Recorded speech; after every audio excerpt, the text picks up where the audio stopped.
Sa NAIA Terminal 3 rin, ang isang OFW mula sa Istanbul, Turkey. Mahigit isang dekada na siyang pinaghahanap ng batas dahil sa kasong theft noong pang 2014.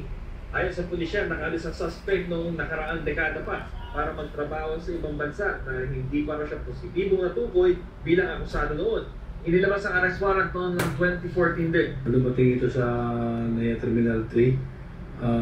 Meron siyang alias warrant na theft, kasong pagnanakaw, no? So, ayun po, pagdating niya, nag-coordinate sa atin yung Bureau of Immigration at kami naman po ay nag-coordinate din sa Pasay City Police Station para i-serve itong alias warrant niya. Anong parang kasi nang pinal yung kaso niya, mayroon tayong na alias warrant, hindi pa identified yung suspect, hindi pa positively identified, kaya hindi pa siya nailabasan na ang pangalan niya.